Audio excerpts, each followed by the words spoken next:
actually গুমা সমষ্টিৰ পিছফালে আপোনালোকে দেখা পাইছে সাংবাদিক ভাইসকলে এইটো হ'ল টকাইমাৰি 2 নং চালবাৰী একদম মানে আপুনি এইটো বেকৱাৰ্ড এৰিয়া বুলি ক'ব নোৱাৰে মেইন ৰোডৰ লগতে কিন্তু ইয়াতে আজি সব কামে হোৱা নাই গুমা সমষ্টিত মই চাইছোঁ একদম কাম হোৱা নাই কালি ৰাইজে মোৰ তাত গৈছিল এইদিনা ৰাইজৰ কথা মতে আপোনালোকে চাওক মই এইটো বান্ধি দিছোঁ নিজে আৰু এই ৰাস্তাটো মই চেংচন কৰাইছোঁ আমাৰ চিফ ছাৰক কৈ কিন্তু ৰাস্তাটো এতিয়া চেংচন হৈছে কিন্তু নদী বান্ধৰ কথাও ৰাইজে মোক কৈ আছে কিন্তু মই ৰাইজক এইটোই ক'লোঁ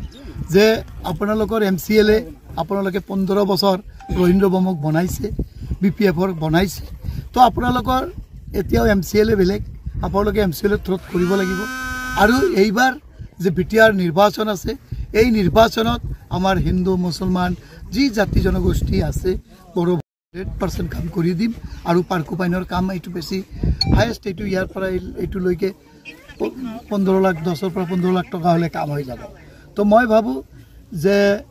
আজি গুমা সমষ্টিৰ কাৰণে বহুত দুৰ্ভাগ্যজনক কথা যে এজন লিডাৰক 15 বছৰ জিকাৱাৰ পিছত ৰোলিং চৰকাৰ থকাৰ পিছত কাম কৰিব পৰা নাই তো এইটো ইয়াতকৈ আৰু দুৰ্ভাগ্যৰ কথা এটা কেণ্ডিডেট আহিছিল ফল পাৰিছিল এপিনৰ পৰা এপিন গৈছিল এপিনৰ পৰা এপিন গৈছিল গৈ হি আৰু বিগ জিৰো তো এই কাৰণে মই ভাবো যে গুমাৰ ৰাইজে এইবাৰ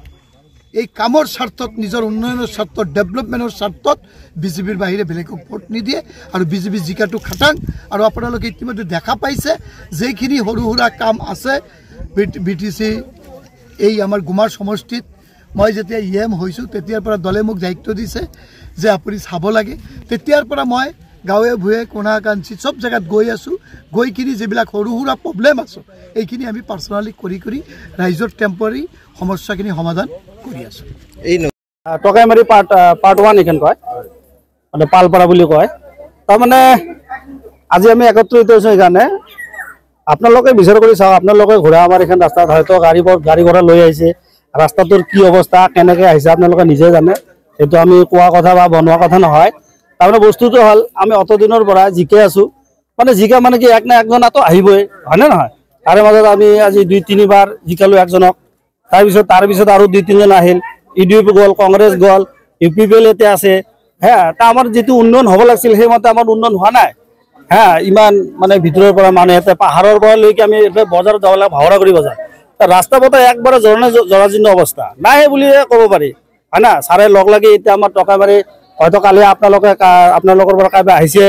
শালবাৰী গাঁৱত যিটো কয় টকাইমাৰি বান ভাঙা নদী ভাঙা যিটো অৱস্থা কালি উপায় নাপায় সাৰে নিজৰ গাঠিত ধনৰ পইচা দি মানে ৰাস্তা বনাই দিছে আজি আপোনালোকক দেখুৱাম যদি বিশ্বাস নকৰে মানে এই কাৰণে এইবিলা আমি বিজেপি চৰকাৰক মানে পাইছো পাই পেলাই বৰ আনন্দ হৈছো লগতে আমাৰ যে যুৱ নেতা আহিছে সজল সিং ডাঙৰীয়া এখেতৰ কৰ্মৰ যিটো উদ্যম